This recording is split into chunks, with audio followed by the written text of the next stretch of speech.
नमस्कार साथियों, एक सवाल बड़ा आ रहा है और मतलब मजाक उड़ा रहे हैं लोग कि चतुश्रेणी कर्मचारी है और इसमें तो झाड़ू पोछे करने पड़ेंगे, जूठे कप धोने पड़ेंगे।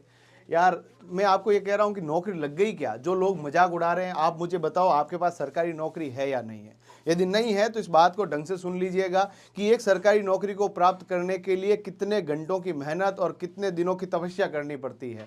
यहाँ पर जो बच्चा तैयारी कर रहा है उसको मोटिवेट करना तो कहीं दूर और उसका मजाक उड़ाने का प्रयास कर रहे हैं। साथियों, वर्तमान के परिदृश्य को, भारत की जनसंख्या को देखते हुए यदि आप लोग देखेंगे तो सरकारी नौकरी के अंदर केवल और केवल 1% से भी कम सिलेक्शन रेशियो है। और इस दौरान यदि आप बच्चों को उल्टा मोटिवेट करने की जगह उन्हें डिप्रेस करने की कोशिश कर रहे हैं तो गलत है।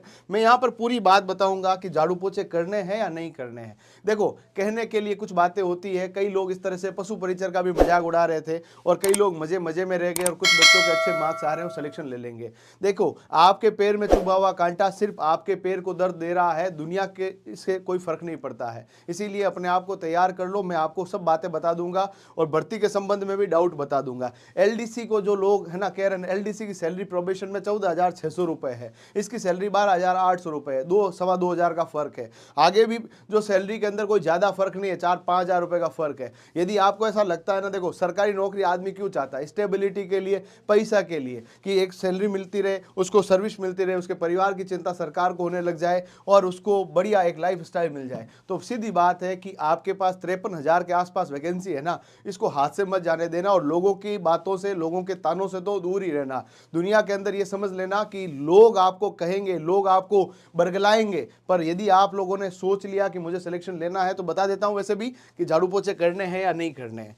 तो आप लोग देखेंगे कि जूठे कप धोने हैं या नहीं धोने हैं, झाड़ू पोछा करना है कि नहीं करना है। आपको पता है वर्तमान में सफाई कर्मचारी की वैकेंसी चल रही है। सफाई कर्मचारी के लिए कोई एग्जाम नहीं हो रहा है। सफाई कर्मचारी का काम क्या होता है? नाम लिखा हुआ है सफाई, तो सफाई करेगा वो। और ये है चतुश्रेणी कर्मचारी। देखिएगा, ऑफिसर में होते हैं grade 1 officer, grade 2 officer, grade 3 officer and grade 4 employ.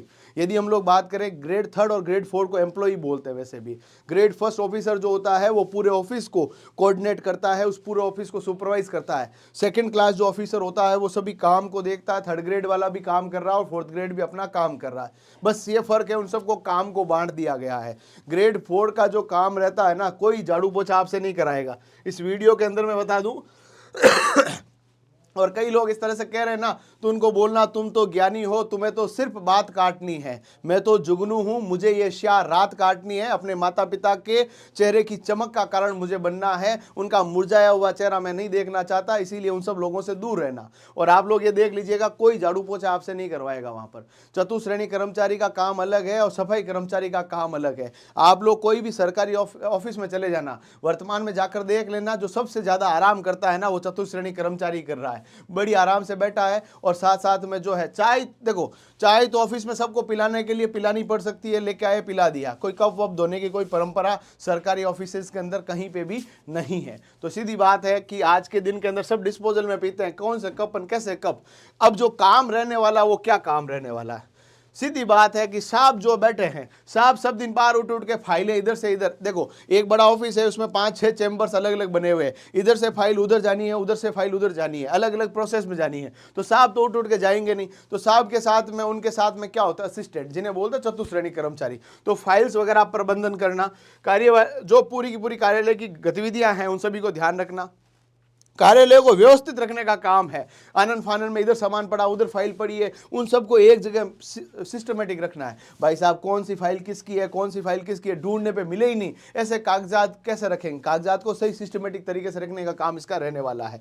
सहायक का कार्य करना है, यानी आपके साहब जो है, साहब आपके साथ में आपको रख रहे हैं तो साहब के साथ में रहना और उनका पूरा काम देखना है। सुरक्षा संबंधित जो कार्य रहेंगे ये पूरे रहेंगे। इसके अलावा स्कूल्स में लग गए तो स्कूल का पूरा मेंटेनेंस के अंदर आपको विशेष रूप से ध्यान रखना है, स्कूल की गतिविधियों को पूरा सुपरवाइज करना है, बढ़िया तरीके से काम करना है। ये काम रहेंगे, कोई झाड़ू निकलवाएगा नहीं, पोछे लगवाएगा नहीं और वैसे भी लगाते भी नहीं है। ये तो सरकारी नौकरी लगने से पहले इस तरह के सवाल रहते हैं। नौकरी लगने के बाद आदमी अपने आप को राजा समझता है और 2 साल के प्रोबेशन को काटने के बाद कोई व्यक्ति किसी को बाहर नहीं निकाल सकता, सीधी बात ये है। और वर्तमान में आप जाकर देख लेना कितने बजे लोग जाते हैं, कितने बजे आते हैं, ठीक है, उनको पता भी नहीं होता उन्हें नौकरी कर ले। कृषि विभाग के अंदर तो ऑफिस ही नहीं होता है तो नौकरी करेगा कहाँ भाई? कृषि विभाग के अंदर आज आप बता दो एग्रीकल्चर सुपरवाइजर कितने दिन नौकरी पे जा रहा है, वेटनरी डॉक्टर कितने दिन नौकरी पे जा रहा है ना, उसका जो असिस्टेंट है वो कितने दिन नौकरी पे जा रहा है। यदि आप लोग देख रहे हैं ग्राम सेवक जी जो लगे हुए हैं महीने में कितने दिन ऑफिस जा रहे हैं, ठीक है, वो कोई छुपा हुआ नहीं है और ऑन रिकॉर्ड करने में कोई दिक्कत नहीं, सरकार खुद को पता है, हम क्या बताएं उनको।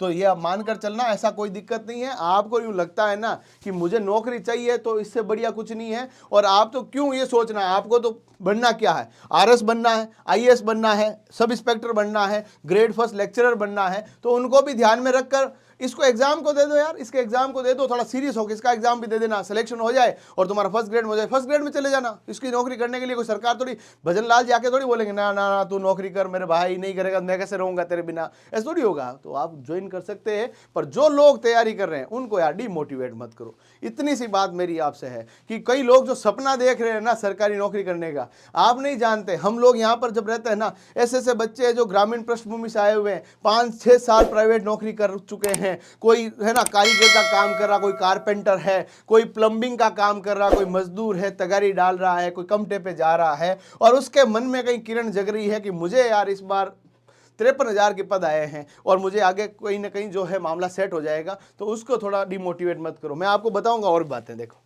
इस वीडियो को अंत तक देखना, ड्यूटी का टाइम क्या रहेगा। सर्दियों और गर्मियों के अंदर टाइम जो सेम रहता है, पहली बात तो सर्दियों और गर्मियों में टाइम केवल और केवल स्कूल ऑफिसेज के अंदर बदलता है, बाकी राजस्थान के बाकी सभी कार्मिक विभाग के अंदर कोई भी ड्यूटी चेंज नहीं होती है। यदि आप लोग देखेंगे स्कूल में जो रहता है सर्दियों के अंदर जो रहता है 9:30 से लगाकर 5 बजे तक रहता है स्कूल में। वैसे तो टीचर्स का 10 से 4 का रहता है, 4:30 तक रह सकता है, पर थोड़ा बहुत इसको टाइम जल्दी आना पड़ता है, आधा घंटा पहले आना पड़ता है। गर्मियों के अंदर बात की जाए तो आपके पास 7 से 2 का टाइम रहता है स्कूल्स के अंदर।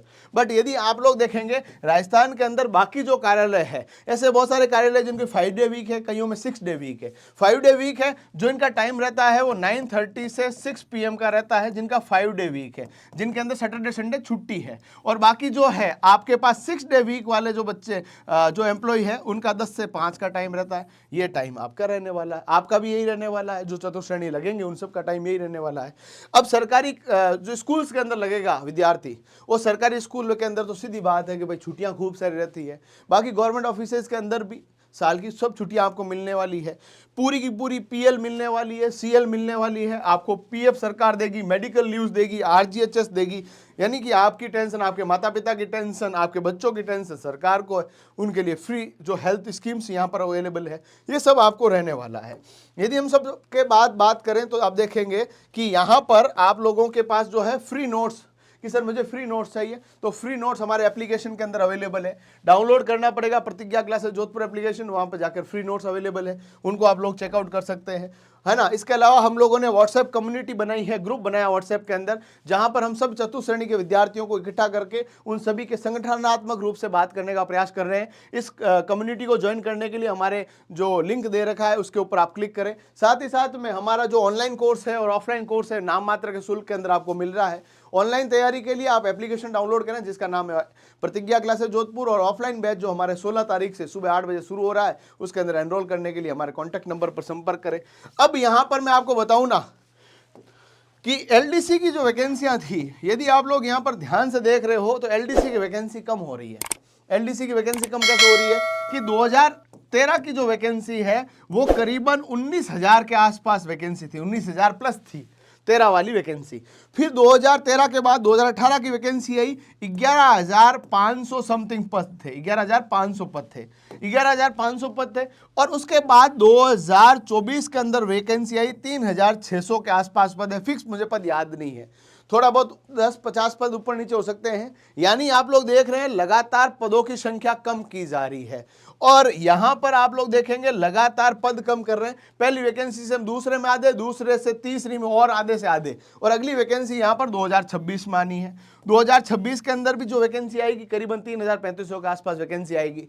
फिर यहां पर 52,000 प्लस वैकेंसी जो दी जा रही है, 52,000 प्लस वैकेंसी जो चतुर्श्रेणी की कर्मचारी वैकेंसी दे रहे हैं दोस्त, ये कहीं ना कहीं आप लोग देखिएगा, इससे पहले चतुर्श्रेणी कर्मचारी कोई भी ऑफिस में जाओगे 40 साल से, 45 साल से, 50 साल से कम उम्र का नहीं मिलेगा। और उनसे पूछना बासा आपकी सैलरी क्या है, तो वो आपको बताएंगे कि मेरे को सरकार महीने के 80,000 रुपये खाते में डाल रही है। जब वो इतने पुराने हैं तो 60,000, 45,000, 50,000, 60,000 सैलरी आ रही है। क्योंकि उनकी इंक्रीमेंट तो लगातार लगने ही लगने हैं ना भाई साहब। आप लोगों की जो ज्वाइनिंग होगी L1 में होगी, L3, L5, L8, इस तरह से आगे से आगे तो चलेगा ना, तो सैलरी तो आगे बढ़नी है। और यहाँ पर जो LDC की सीटें कम करके यहाँ पर जो चतुश्रेणी कर्मचारी जो लोग लगेंगे ना, जो चतुश्रेणी, उन सभी को हम लोग प्रमोट करके क्या बनाएंगे, यहाँ पर आगे LDC बनाएंगे। 5 साल के अंदर 5 साल मिनिमम, 5 साल के अंदर आप प्रमोट होकर LDC बन जाओगे। LDC वाले काम होने चाहिए। आज के दिन में कितने विद्यार्थी ऐसे जो 10वीं पास है, हर कोई बच्चा 12वीं पास है, हर किसी बच्चे के पास 12वीं पास है, साथ में वो नौकरी के अंदर RSCIT कर लेगा, LDC की योग्यता पूरी कर रहा है, LDC बन जाएगा। LDC के बाद वो है उसका कैडर LDC हो गया, वो चतुश्रेणी कर्मचारी भूल जाएगा। LDC के बाद जो प्रमोशन होते हैं UDC के अंदर होता है, UDC से AO, AO, इस तरह के प्रमोशन आगे से आगे आपके सर्विस रिकॉर्ड पर निर्भर करता है। पर ये आप मान लेना कि ये जो कई लोग इस तरह से मजाक उड़ा रहे हैं ना इस भर्ती का मजाक उड़ा रहे हैं ना, झाड़ू पोछे का, ये आप गलत कर रहे हैं। झाड़ू पोछा नहीं करना पड़ेगा। यदि आप चाहते हैं कि आपके पास सरकारी नौकरी हो और आपकी स्थिति ऐसी है कि ऑक्सीजन से ज्यादा जरूरी सरकारी नौकरी है, तो इससे बेहतर विकल्प नहीं होगा। आप सभी को शुभकामनाओं के साथ धन्यवाद। हमसे जुड़ने के लिए हमारे कॉन्टैक्ट नंबर 7357008180 पर संपर्क करें। Thank you.